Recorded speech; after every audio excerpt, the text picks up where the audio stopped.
Buenos días o buenas noches. Soy Felipe Santa Cruz Villaseñor. Bienvenidos a mi canal.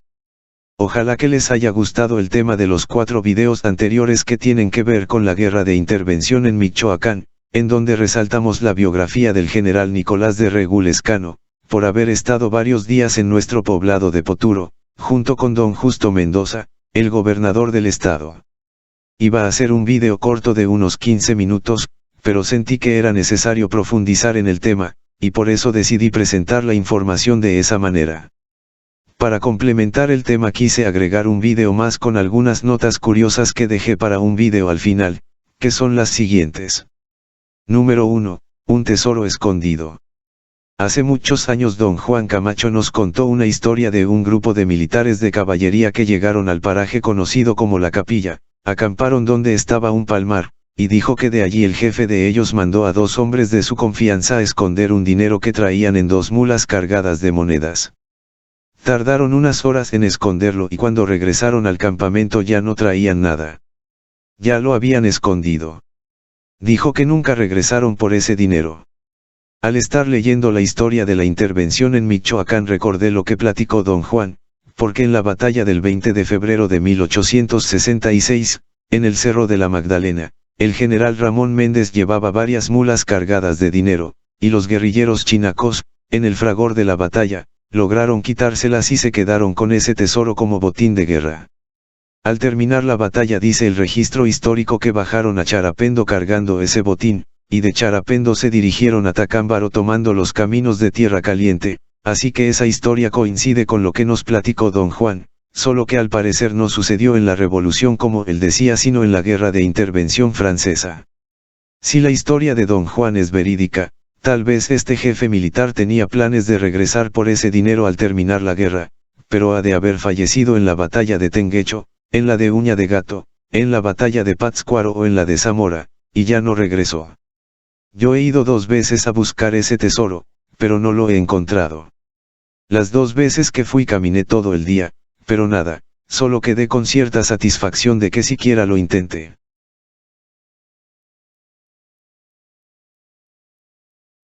Número 2. Las machincuepas de Nicolás Romero. El coronel Nicolás Romero tenía una gran habilidad para realizar maniobras a caballo, una de ellas eran las machincuepas, que consistía en pasar por debajo del caballo, corriendo caballo y jinete, y caer sentado otra vez en la montura. También podía montar un caballo que pasaba corriendo, apoyaba sus manos sobre las ancas del animal, se impulsaba y caía sentado en la silla. Hacía caminar al caballo para atrás durante mucho rato. Arrendar el caballo de repente, brincar cercas y barrancas y trepar por peñas inaccesibles para otros. A él le gustaba mucho realizar maniobras de charrería con toros, por eso al llegar a Papatzindán se percató de que había una fiesta, una especie de jaripeo, donde participó, pero desgraciadamente su caballo tropezó y cayó lastimándose una pierna. También era muy hábil para lazar con la reata, no solo él, sino otros chinacos también. Pasaban corriendo a toda velocidad en el caballo, tiraban el lazo y lazaban un enemigo arrastrándolo. Número 3. Los belgas cazando iguanas. Los soldados que venían de Bélgica, y que eran parte del ejército francés, no percibían salario del imperio, por eso tuvieron que buscar la forma de mantenerse, aprendieron algunos oficios, como tejer sombreros y reatas, que mandaban vender a Huetamo, también aprendieron a cazar iguanas y a prepararlas para comer. Esto fue cuando estaban cautivos en Cirándaro. Solía vérselos esperando a que salieran las iguanas para cazarlas. En un principio estuvieron cautivos en Huetamo, pero para que no se escaparan los cambiaron a Cirándaro, del otro lado del río Balsas. Número 4. Inundación en Cirándaro. En el año de 1865 llovió tanto que el río Balsas se desbordó e inundó las casas del pueblo de Cirándaro. Desde lejos se oía el ruido de la corriente. Las aguas iban turbias, arrastrando árboles enteros que descuajaban de las riberas. Una mañana, los habitantes de Cirándaro despertaron aterrorizados. Las aguas del río estaban invadiendo las calles del pueblo. Los vecinos se subían al techo de las casas. Se oían los gritos de pánico de las mujeres. El río se llevó una escultura de madera que estaba en el templo que representaba a San Juan Bautista, que recuperaron más tarde río abajo enredado en unos bejucos. Los soldados belgas se reían del incidente, lo que no les pareció gracioso a los habitantes de Cirándaro. Número 5. El mal del pinto, la quiricua. En esa época era muy común una enfermedad que era conocida como la quiricua o mal del pinto, causada por una bacteria treponema. La piel de todo el cuerpo se les teñía de color morado, azul y blanco, en una fase avanzada se les desprendía escamas y las manchas se les ponía de color azul. Por eso a los soldados del coronel Leonardo Valdés, jefe de la plaza de Huetamo, se les conocía como los pintos de Valdés, porque muchos de ellos padecían esa enfermedad. Pero no solo en Huetamo se sufría ese mal, sino en todos los pueblos que estaban en las orillas del río Balsas. Se transmitía de una persona a otra por contacto directo. El mal del pinto o quiricua no es la misma que el vitíligo, aunque son parecidas. Con la llegada de la penicilina se logró erradicar gracias a la campaña nacional contra el pinto. Número 6. El general Riva Palacio era nieto de Vicente Guerrero. Cuando el general Riva Palacio fue a la costa a entrevistarse con el general Juan Álvarez, se encontró con una mujer de edad avanzada que le ofreció agua en un vaso especial en el que nada más 2 personas habían bebido. Le preguntó que si él era nieto del general Vicente Guerrero. Riva Palacio le dijo que así era. Entonces la señora le explicó que en ese vaso, cuando ella era niña, le ofreció agua a Morelos, lo guardó, y años más tarde le ofreció agua a Guerrero, y ahora quería que le hiciera el honor de que bebiera en ese mismo vaso que ella guardaba como una reliquia. Número 7. Un coronel cantante. Durante las largas caminatas al coronel José María Alzati le gustaba cantar canciones, con voz alegre y clara. Al parecer tenía una hermosa voz porque a los demás les gustaba escucharlo cantar. Cantaba canciones populares de ese tiempo como esta. Aunque tu padre me diera los bueyes y la carreta, no me casara contigo. Ojos de borrega prieta. O esta otra. Vengo de Pandacuarello a verte, regalo mío. Por no tenerte en deseo, ya me iba a ahogar en el río. En esta canción se hace alusión a la costumbre de muchos pueblos de Tierra Caliente, que permanece hasta la fecha, de quitar la y o la ell donde se debería pronunciar o ponerlas donde no. Por ejemplo, en vez de batea, batella, y en vez de botella, botea. Número 8. La canción Adiós Mamá Carlota. El general Riva Palacio compuso la letra de esta canción. Al retirarse los franceses no había partida de republicanos ni pueblo que no cantara Adiós Mamá Carlota. Se hizo popular en todo el país. La empezaron a cantar en Huetamo y alrededores.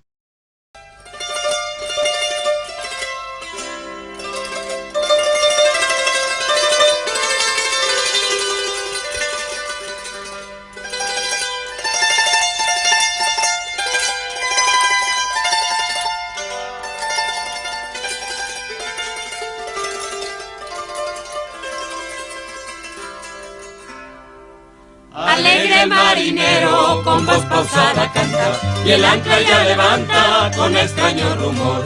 La nave va en los mares botando cual pelota. Adiós mamá Carlota, adiós mi tierno amor.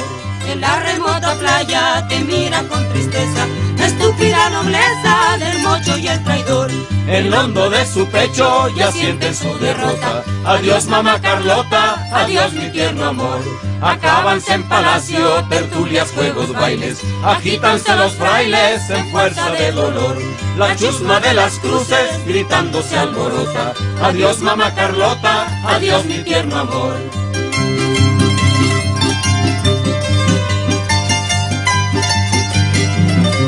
Murmuran sordamente los tristes chambelanes, lloran los capellanes y las damas de honor. El triste Chucho hermosa cantan con lira rota. Adiós mamá Carlota, adiós mi tierno amor.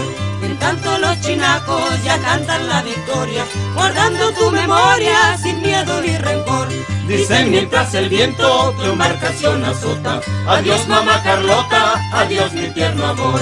Adiós mamá Carlota, adiós mi tierno amor. Número 9. La tropa envenenada. Cuando las tropas republicanas caminaban rumbo a Uruapan, antes de llegar a Urapa, iban fatigados de tanto caminar, sedientos y sin haber comido. Por la orilla del camino había unos arbustos, cuyo nombre era petatillo, que ostentaban unos frutos rojos. Un soldado cortó de esa frutilla y comió, les dijo a los demás que tenía un sabor dulce, muchos imitaron su ejemplo, y comieron hasta llenarse. Al poco tiempo empezaron a sentir malestar, la frutilla era venenosa. 6 murieron y otros estuvieron gravemente enfermos. Por fortuna empezó a llover, tomaban agua de los charcos que se formaban y descubrieron que el agua era el antídoto y de esa manera lograron salvarse la mayoría. Número 10. Caminando en la oscuridad.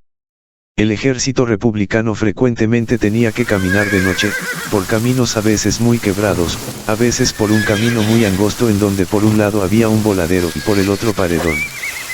Todavía no había lámparas de pilas, así que, cuando la noche era muy oscura y a veces lloviendo, tenían que confiar en el caballo que sí podía ver el camino.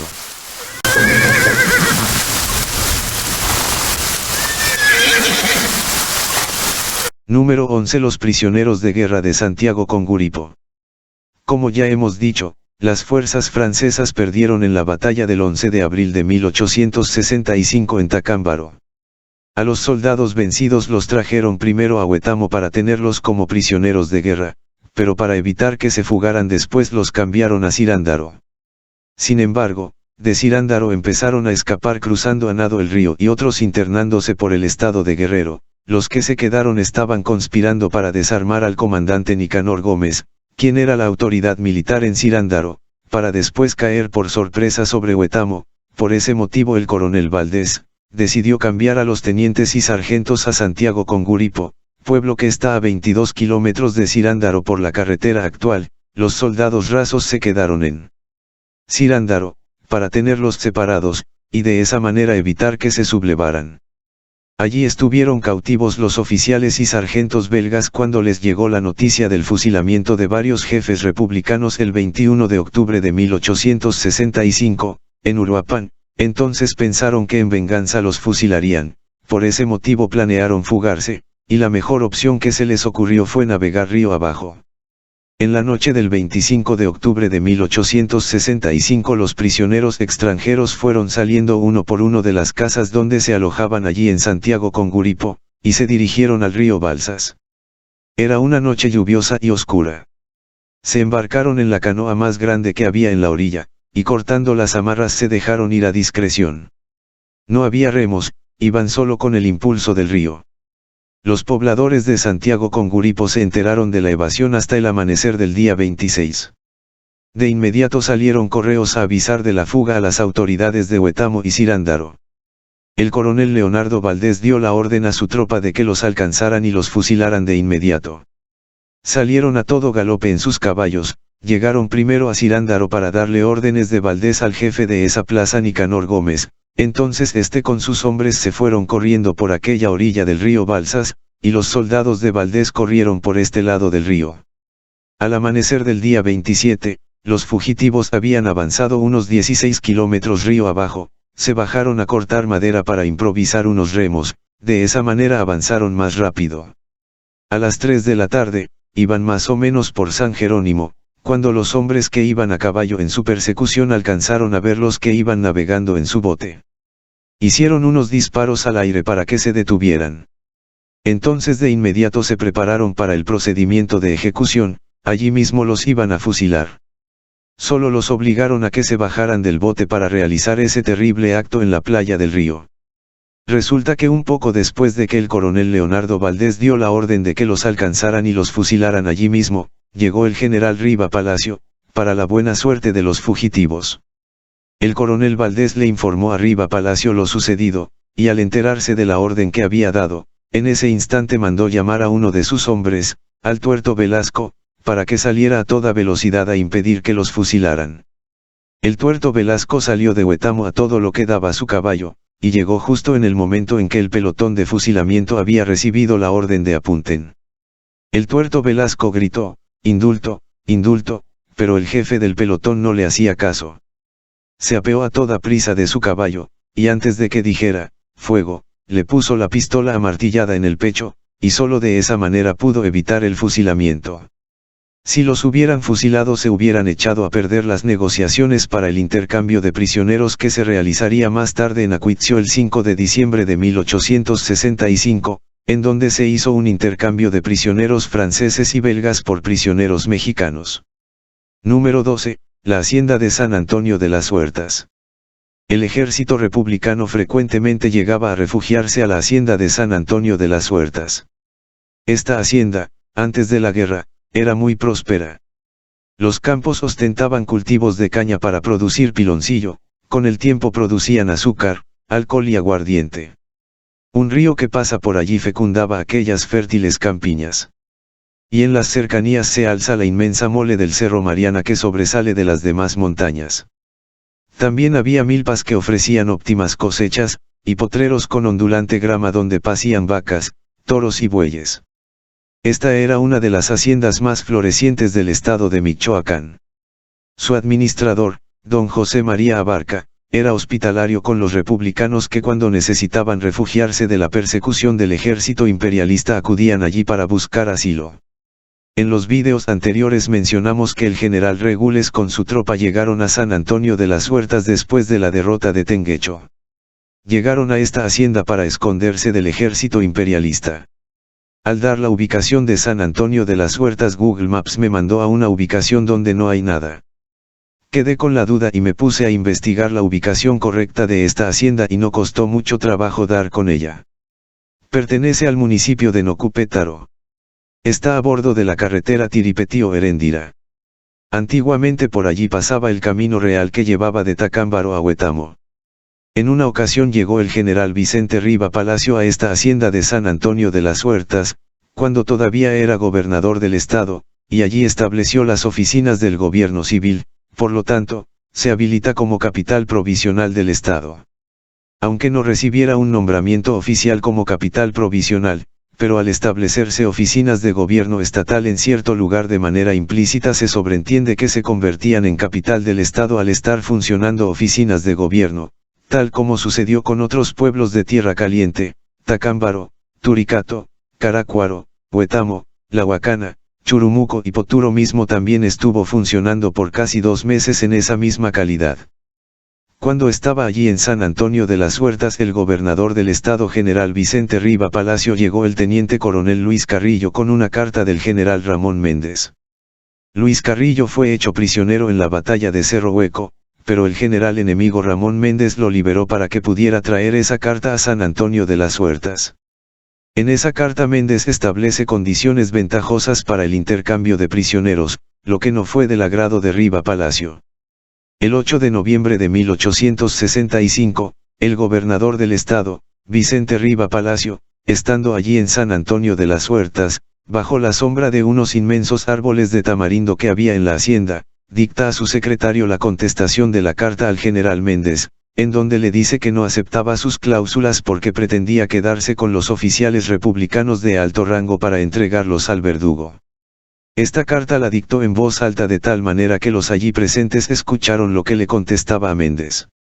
Después de estar unos días en esa hacienda se traslada a Turicato y desde allí continúa las negociaciones, mediante cartas, para el intercambio de prisioneros.